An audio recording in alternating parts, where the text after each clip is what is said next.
Buenas tardes, ¿cómo les va? Otra vez acá en estos pequeños tips cardiológicos que queremos dar con la gente de Página 16. La idea en este último tiempo es a ver si podemos avanzar un poco sobre lo que es factores de riesgo y enfermedad cardiovascular, es decir, ir viendo algunas de las cosas que más o menos la gente tiene entendido que dañan el corazón, que son enfermedades o que son situaciones que predisponen a esto, es ir definiéndolas de a poco e ir dando en algunos de estos pequeños espacios uno a la vez para que la gente vaya entendiendo de qué estamos hablando. Para empezar a hablar de esto, yo creo que lo más importante es tener en cuenta qué es un factor de riesgo. ¿Sí? Vamos a hablar de una cosa que se llama factor de riesgo y vamos a tratar de definirla un poco.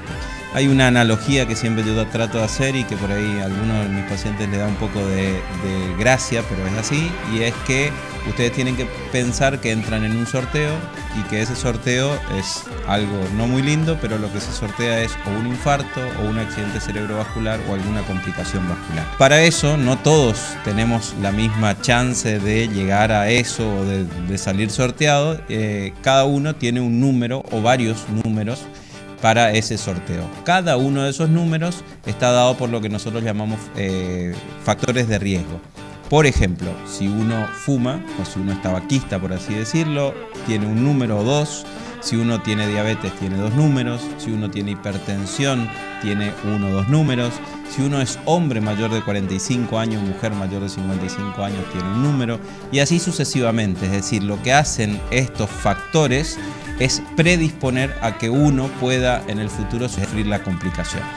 Eso es lo que nosotros llamamos usualmente factor de riesgo. Uno que por ahí no lo nombré acá, que también tiene que ver, es el colesterol. Básicamente los factores de riesgo más habitualmente descriptos como factores que terminan deteriorando o enfermando el corazón son el tabaquismo, la diabetes, la hipertensión, el colesterol y algunos que no podemos modificar como la edad o el sexo, en este caso el sexo masculino, que casi siempre tiene una leve predisposición hacia tener enfermedades cardiovasculares más específicas. De todos esos factores de riesgo yo elegí para hablar en el día de hoy de la hipertensión arterial, uno de los factores de riesgo que aparte de ser un factor de riesgo es en sí una enfermedad cardiovascular, y entonces muchas veces la gente tiene ciertos conceptos, preconceptos o mitos sobre eso que a veces es bueno desmitificarlos. El primero de ellos es que quería traer a colación, es sobre el diagnóstico de la hipertensión. Tienen que entender que la hipertensión es una enfermedad de la presión arterial, que es una cosa que medimos nosotros habitualmente, se mantiene alta persistentemente, y eso, el diagnóstico, se hace básicamente con un aparatito que se llama el tensiómetro. Existen varios de ellos, ya hemos dado, o pueden ver en otros de los videos que hemos grabado sobre los diferentes aparatos que hay para medir la presión arterial, los tensiómetros, y básicamente para el diagnóstico de la hipertensión uno lo único que necesita es un tensiómetro.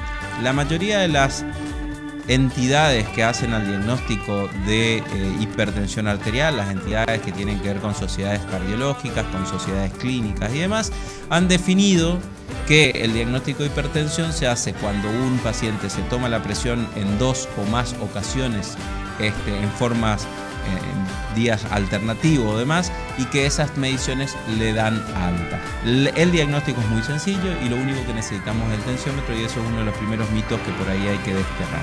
Era la idea comenzar con algunos de estos factores de riesgo. Hoy tocamos hipertensión, veremos si la próxima podemos hablar algo de colesterol y así sucesivamente con cada uno de estos factores de riesgo, hasta que le demos un pantallazo a la gente de las cosas que tiene que tener en cuenta para tratar de cuidar, no enfermar su corazón.